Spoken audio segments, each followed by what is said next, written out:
Oh. Das ist ja der Hammer. Würde ich nicht nochmal machen. Okay. Guten Morgen. Heute gibt es eine Foodtour durch Kalamata. Wir wollen testen, wie gut es hier wirklich schmeckt. Und ihr könnt mitkommen. Viel Spaß.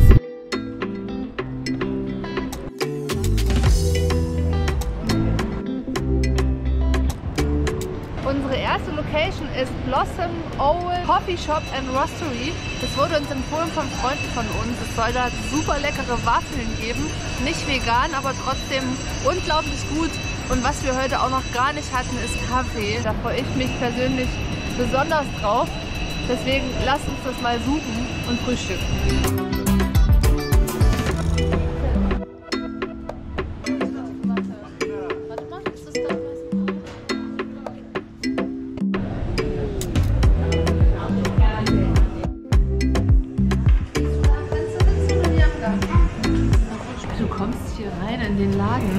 Und es riecht total nach Süßem, nach Vanille und nach Eis und nach Waffeln. Also das ist der Hammer, ich freue mich.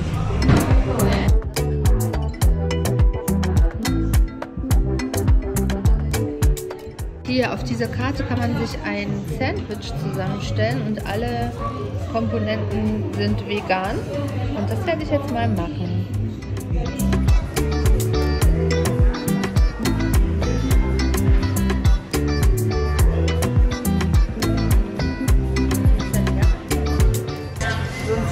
Griechisches Sommergetränk ist ein Frappé. Der ist kalt und es ist hier in meinem vegane Milch drin. Zumindest habe ich so bestellt und dann probiere ich jetzt mal.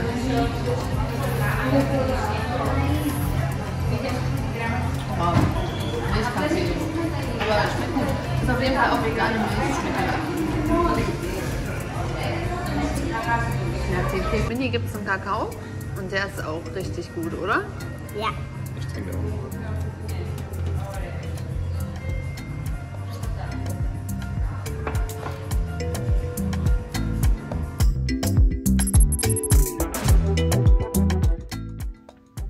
Es war wirklich nicht einfach, sich zu entscheiden, aber letztendlich sind es bei uns diese 3 Köstlichkeiten geworden.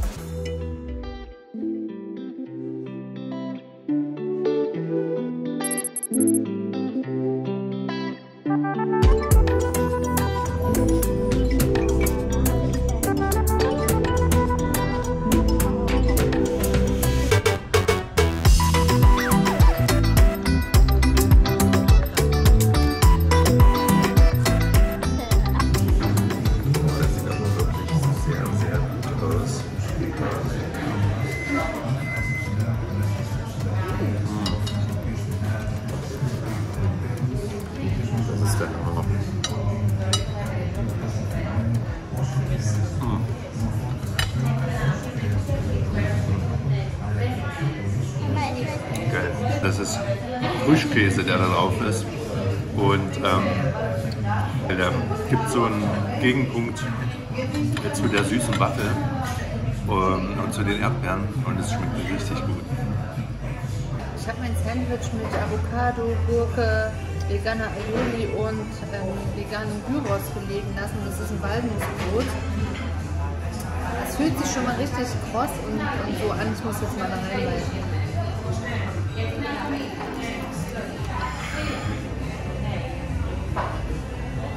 Oh.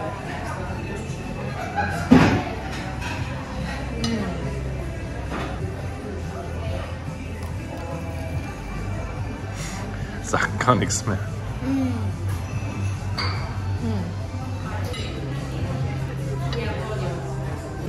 Das Brot ist halt so gebacken in so einem Zusammendrückding. Und das ist hier so außen ganz knusprig und innen aber noch weich. Dann mit diesem veganen Gyros und der Aioli und der Avocado ist das Ganze so richtig geschmackvoll und saftig. Der absolute Hammer. Hier, ich mache euch mal hier einmal den Deckel auf. Man kann sich jede einzelne Zutat selber aussuchen. Genau.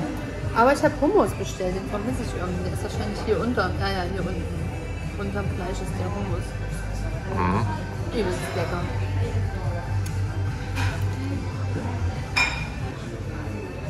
Das ist auch lecker. Was sind eigentlich Waffeln mit Vanilleeis und Banane? Ja.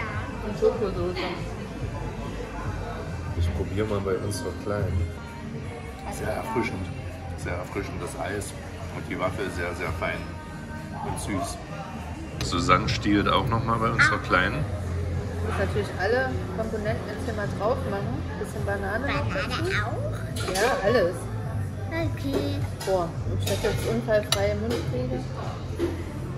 Oh. Ich hab doch gar Was ist los? Toll. Aber macht dein Mund auf? Ah, die Waffel ist krass, ne? Wie dick die ist. Übelst krass. Ich weiß Aber- aber. Ist das hier mein Ja, Besteck? Boah, das war kalt jetzt. War zu viel Eis drauf. Aber die Waffel, die sieht zwar groß aus, aber die ist so fluffig. Die löst sich im Mund sofort auf. Mit dem Eis und der Sahne zusammen und dieser Banane. Ist natürlich super lecker. Aber die ist dann irgendwie gleich weg. Ich hatte jetzt nicht das Gefühl, dass ich so einen riesen Teigklumpen im Mund hatte, sondern die war ganz soft und hat sich direkt aufgelöst. Wir haben jetzt inklusive Trinkgeld 27 € bezahlt und es ist für 3 echt opulente Frühstücksmenüs echt total angemessen, oder? Auf jeden Fall.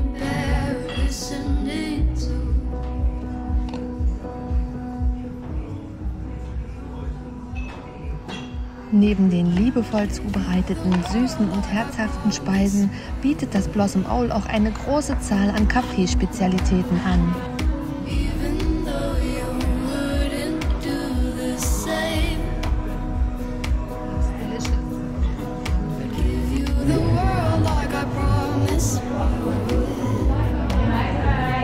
Bye.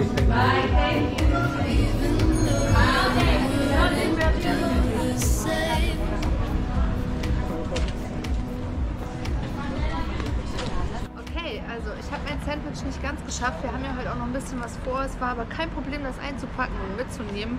Der Laden ist hier so ein bisschen versteckt in der Nebenstraße von Kalamatas Hauptplatz, aber auf jeden Fall ein Besuch wert. Unser Fazit für das Ambiente und die Location: Ich gebe 4 von 5 Sternen, weil die Tische standen sehr eng beieinander und man hatte irgendwie das Gefühl, man hat keine richtige Privatsphäre. Das hat mich oder uns ein bisschen gestört. Aber ansonsten ist der Laden total gut eingerichtet. Alles ist sauber und es gibt eigentlich nichts zu meckern. Für den Geschmack geben wir 5 von 5 Punkten, weil alles war einfach super köstlich, toll angerichtet, mit Liebe zubereitet und hat einfach nur richtig gut geschmeckt. Der Service war super, da geben wir auch 5 von 5 Sternen. Die Bedienung sprach Englisch, hat uns durchs Menü geführt. Alle Sonderwünsche, die wir hatten, waren ohne Probleme umsetzbar. Also ein Top-Laden. Und mit 27 € für uns alle 3, inklusive Trinkgeld, für ein komplettes Frühstück mit Kaffee, Getränken und so weiter, finden wir, gibt es echt nichts zu meckern. Ja, also Preis-Leistungs-Verhältnis gibt es auch 5 von 5 Sternen. Für uns geht es jetzt weiter. Wir machen ein bisschen Sightseeing und versuchen, dass sich dieses fettige Frühstück ein bisschen setzt, damit dann wieder der nächste Gang reinpasst. Auf jeden Fall. Ich glaube, hier gibt es ein Schloss oder sowas. Ja, Burg? Ja, wir wandern da mal hin und gucken uns mal an. Hier war kürzlich Rosenmontagsumzug, glaube ich. Und deswegen steht hier so ein Riesendrache mitten auf der Gasse.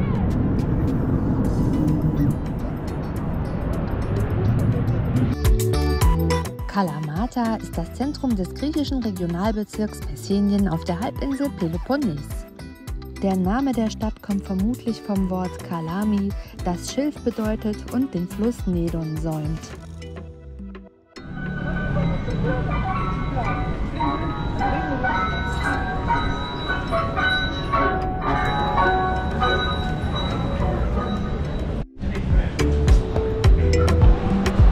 Nächste Station ist jetzt eine Kaffeerösterei, glaube ich, ne? Ja, es ist eine Espresso-Bude und da werden wir uns jetzt einen kleinen Espresso mal gönnen. Ein Laden, der nur Kaffee macht. Das heißt man geht davon aus, dass die ihr Handwerk beherrschen.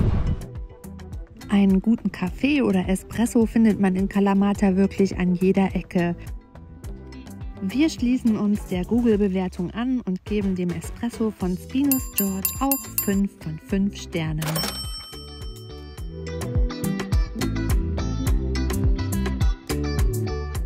Von den vielen Kirchen Kalamatas ist die Apostelkirche aus dem 11. und 13. Jahrhundert die älteste. Hier hinter mir ist eine von unseren Pita-Buden, da freue ich mich schon drauf. Da essen wir heute Abend, machen wir den ultimativen Pita-Vergleich hier in Kalamata.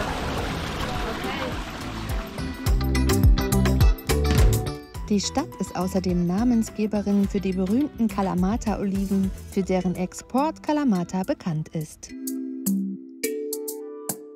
Unterhalb der Burg von Kalamata steht die imposante Kathedrale der Ipapanti von Kalamata.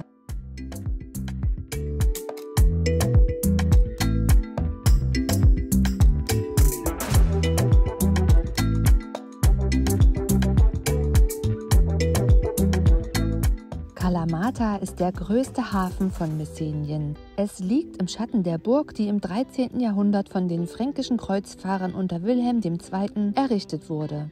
Wer sich zwischen den einzelnen Gängen ein bisschen die Zeit vertreiben will, für 2 Euro pro Erwachsener Kinder kostenlos kommt man hier ins Castle of Kalamata. Und es sieht richtig cool aus. Man hat vor allen Dingen gleich von ganz oben eine richtig gute Aussicht in die Bucht. Kommt mal mit.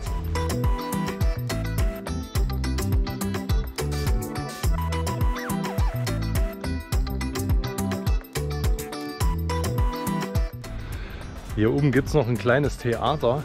Ich glaube, das ist auch eine mega Kulisse hier. Wenn man hier ein schönes Theaterstück sich anschaut oder ein Konzert, cool.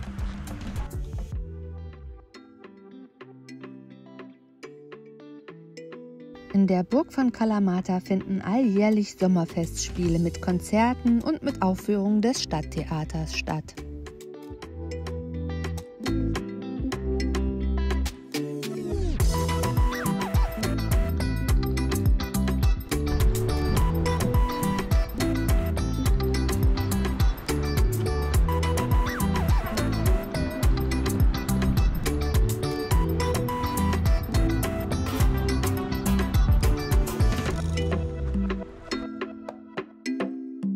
Von den Mauern der Burgruine hat man den Blick über ganz Kalamata bis hin zum Hafen. Also wir sind vor unserer nächsten Location, Tarolla heißt das. Laut Bewertung soll hier die Mutter des Hauses noch die griechische Moussaka selbst kochen und die soll hervorragend sein. Und das wollen wir jetzt mal rausfinden. Kommt mal mit.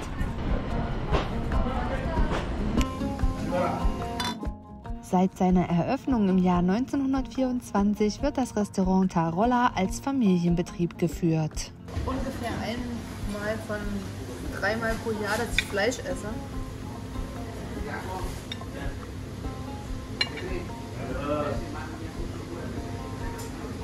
Und was sagst du? Ist okay. Es schmeckt so, wie Fleisch schmeckt. Wer gerne Fleisch mag, wird es richtig gut finden. Also es ist zart, super fettig. Es ist Schweinefleisch, hat eine Kruste dran, die wir früher nicht mitgegessen. Ich brauche es nicht, weil ich einfach überwiegend vegan lebe. Aber es schmeckt auf jeden Fall gut. Ich hatte schon mal so ein Stück Schwein auf dem Markt probiert. Das war aber nicht so schön, weil das war übelst trocken. Und das hier schmeckt aber richtig gut. Das ist schön saftig. Es schmeckt richtig gut. Danke. Isst du auch die Kruste? Jetzt kommt die schwarze. Jetzt kommt die schwarze, boah. Würde ich nicht nochmal machen. Also wir hatten jetzt einen kleinen Plausch mit dem Kellner, der aus Venezuela kommt, war sehr angenehm und sympathisch. Und er hat jetzt hier noch was gebracht. Das hatte ich bestellt und zwar ist das hier eine original von Mama zubereitete griechische Moussaka. Ich habe hier gerade schon ein kleines Eckchen probiert. Es ist echt fettig, aber richtig lecker. Also, wir haben oben Käse, dann so eine Bechamelsoße und unten drunter so eine Hackfleischmischung mit Tomate, Aubergine und Kartoffeln. Das ist die traditionelle Zubereitungsart. Ihr könnt gerne mal Hier in dem Video nachschauen, da haben wir mal einen Moussaka vegan nachgekocht, wenn euch das interessiert. Aber jetzt erstmal die traditionelle Moussaka. Ich muss gucken, dass ich alles auf die Gabel bekomme.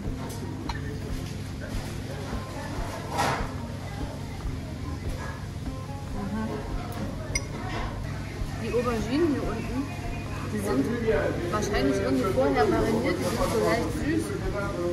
Die haben in irgendwas eingelegt, wahrscheinlich. Die waren in irgendwas eingelegt. Und die haben so eine leichte Süße.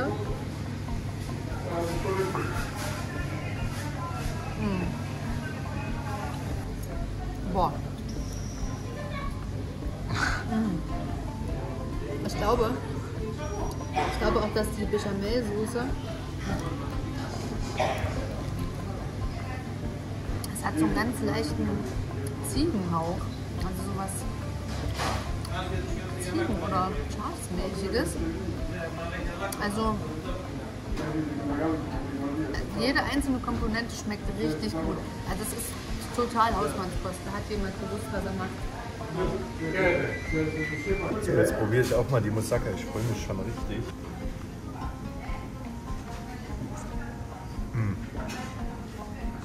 Oh, alles übelst zart. Ne? Es verläuft im Mund. Ne? Und die Bechamelsoße darüber. Hammer.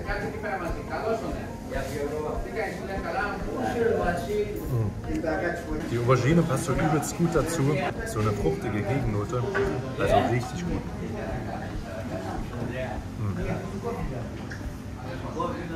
Das so fließt im Mund. Wahnsinn.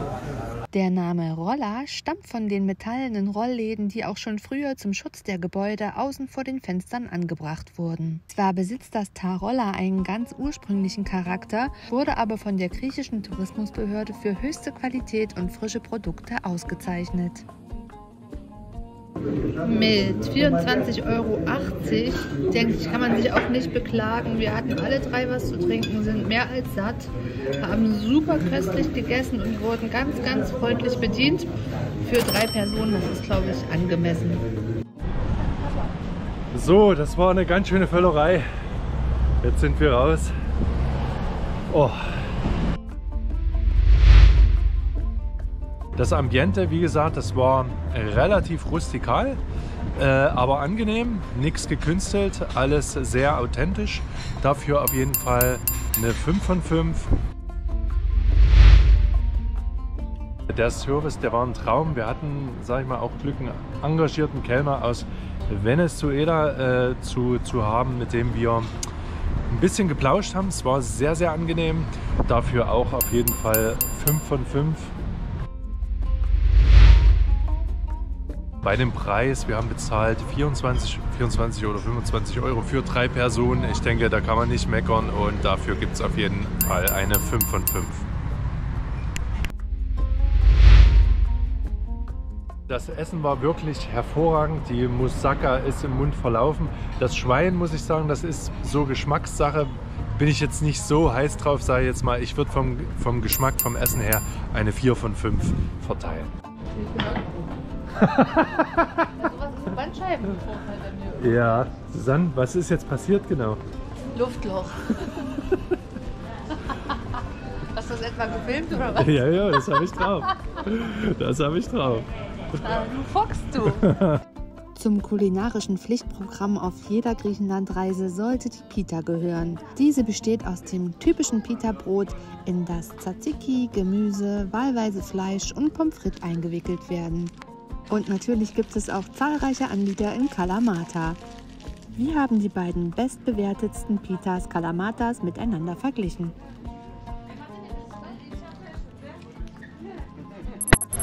So, ich habe jetzt die angeblich beste Pita von Kalamata und die vergleichen wir mit der zweitbesten Pita von Kalamata. Die gibt es hier gleich ums Eck. Hier ist die beste Pita von Kalamata laut Google-Bewertung. Und laut Eigenaussage des Wirts. Die Eigenaussage des Wirts war, das ist the best Pita in the whole universe. Also die beste Pita des Universums. Aber der war gut drauf, der war sehr nett. Super. Also, das wird der Hammer. Genau. Aber jetzt wollen wir, bevor das jetzt kalt wird, noch schnell die zweitbeste Pita der Stadt kaufen und dann miteinander vergleichen. Los geht's. Hier am Pita-Stand hat jetzt die Pita 3 Euro gekostet, da drüben 2,80 Euro. Ne, 2,70 Euro, also ein bisschen günstiger. Und jetzt warten wir kurz, weil er bereitet sie zu und ruft, wenn er fertig ist. Oh, ich bin gespannt auf jeden Fall. Es ist schon cool, wie die das so zusammenpacken. Das ist übelst kompakt immer, da fliegt auch nichts raus oder so. Ne? Ist schon gut. Hier ist das Beef. Ja, Käse, Tomaten. Schauen wir mal, wie es schmeckt.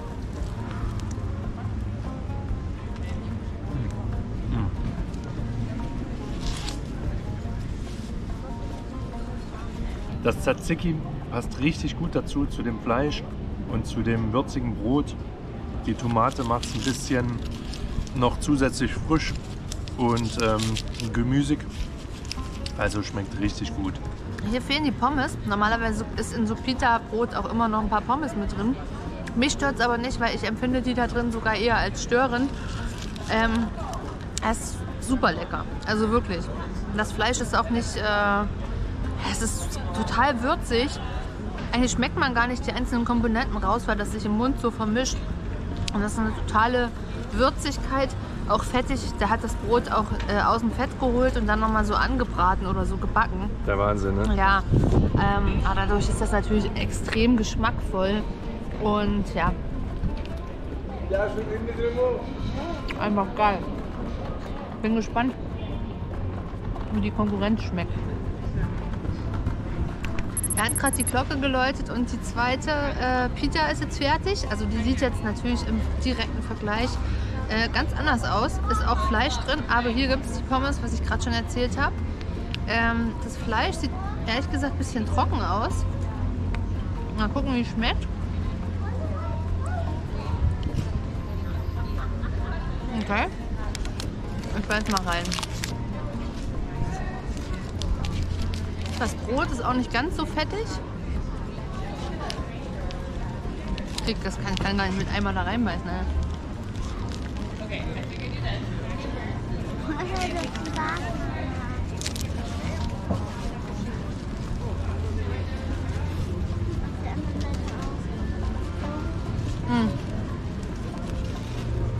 Boah, krass. Im direkten Vergleich echt zweimal dasselbe Gericht, aber ganz anders. Mir schmeckt hier das Tzatziki viel besser, weil es deutlich mehr nach Knoblauch schmeckt und so insgesamt viel fruchtiger ist. Wie gesagt, die Pommes brauche ich nicht unbedingt, aber hier sind sie. Die sind grundsätzlich in Griechenland nicht so knusprig. Alles ist meistens super fettig. So, hier ist ein bisschen weit, ne? Muss man gestehen. Oh, schmeckt auch ein bisschen Mühe verbrannt, muss man leider sagen. Versaut aber nicht alles, aber trotzdem ist jetzt für mich ein Punktabzug. Unser Fazit zur Souvlakia Ozimis hier in Kalamata. Also, für die Location, die finde ich unschlagbar. Man ist hier direkt auf diesem kleinen Marktplatz neben dieser byzantinischen Kirche. Die kleine Bude sieht richtig urig und ja, einladend aus, ein bisschen alternativ. Wir persönlich finden das immer super. Hier gibt es 5 von 5 Sternen, weil es einfach unschlagbar schön ist. Der Geschmack, da waren wir uns nicht ganz einig. Ich fand diese Pita besser als die andere, aber die war ein bisschen verbrannt in der Tiefe der Tasche. Hat Chrissy ein paar verbrannte Stellen gefunden. Und dafür gibt es einen Punktabzug, weil es erstens nicht gut schmeckt und zweitens auch nicht so gut für die Gesundheit ist. 4 von 5 Punkten für den Geschmack. Der Service war super, der Typ war super nett, entspannt, der hat die Glocke geläutet, wir waren schnell dran. Der Preis ist mit 3 Euro auch unschlagbar. Für den Service und für den Preis gibt es 5 von 5. So, hier stehen wir vor dem Geschäft meiner Wahl. Mir hat diese Pita hier am besten geschmeckt. Vom Geschmack würde ich auf jeden Fall 5 von 5 Punkten geben. Für die Location gebe ich 4 von 5 Punkten, weil im Vergleich zur anderen Pita-Verkaufsstelle ist die hier nicht ganz so hübsch. Und vom Service, der Wirt oder Besitzer, der war super cool, super lässig. Dafür auf jeden Fall auch 5 von 5.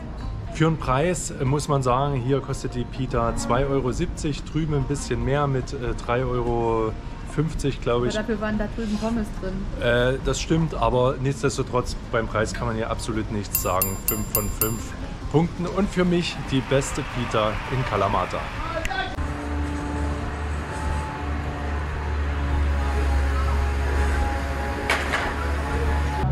Oh, so, wir haben jetzt noch mal so eine Süßigkeiten, so eine Kuchenbude gefunden. Das ist der Hammer hier und müssen uns davon auch mal etwas nehmen.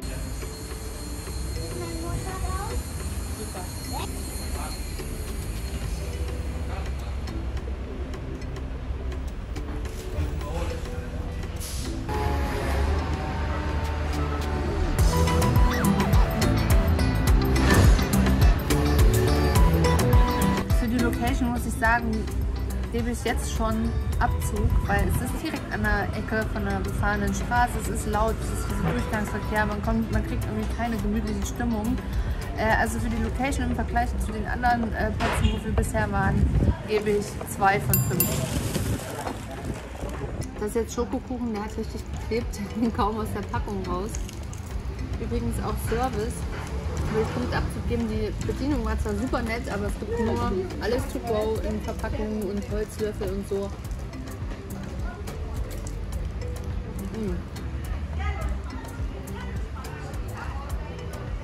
Aber Süßkram können die, ne? Boah, das ist echt Wahnsinn. Guck mal das Ding an hier, ich gar nicht mit dem Holzlöffel durch. Das sieht so aus wie Baklava, ne? Ich weiß nicht so genau, was es ist. Das ist ja der Hammer. Das ist ja der absolute Hammer hier, das Ding. Das ist so ganz dünner Teig. Was glaube ich auch typisch eine Zubereitungsart von so Baklava mit so ganz dünnem Teig. Ganz viele Schichten. So ein bisschen wie krokant oben drauf Pistazien und Honig. In der Mitte auch irgendwie gefüllt mit Nüssen. Alles ist süß, fruchtig. Also das ist ja der Hammer. Das schmeckt richtig, richtig gut. Der Preis ist mit insgesamt 8,50 € für diese Kiste voller Köstlichkeiten unschlagbar. So, wir haben uns einmal durch Kalamata gegessen. Es war von traditionellen Speisen über Süßkram bis hin zu veganem Zeug einmal alles dabei. Wir haben den ganzen Tag gegessen, haben ungefähr, ich glaube, um die 70 € bezahlt. Wir rechnen es euch auf jeden Fall genau aus und blenden es ein. Kulinarisch ist Kalamata auf jeden Fall eine Empfehlung wert. Darüber hinaus ist es eine wunderschöne Stadt mit kleinen Sehenswürdigkeiten, hübschen Gässchen, Souvenirshops, wunderschönen Tavernen. Hier gibt es so viel zu entdecken. Ein Tag in Kalamata reicht wahrscheinlich gar nicht aus, um hier rauszukriegen, wie schön es eigentlich ist. Auf jeden Fall. Diese Stadt ist so schön und ansehnlich. Hier gibt es überall schöne kleine Gässchen. Es ist relativ gemütlich, also wirklich eine wunderbare Stadt auf den Peloponnes. Also Kalamata ist wirklich eine wunderschöne Stadt auf dem Peloponnes. Guckt sie euch auf jeden Fall an, wenn ihr mal hier seid. Es lohnt sich garantiert. Wir hoffen, euch hat das Video gefallen. Schaltet beim nächsten Mal gerne wieder ein und wenn ihr wollt, dass wir öfter mal solche Foodtouren machen, dann lasst uns in den Kommentaren wissen. Ansonsten bis zum nächsten Video. Tschüss!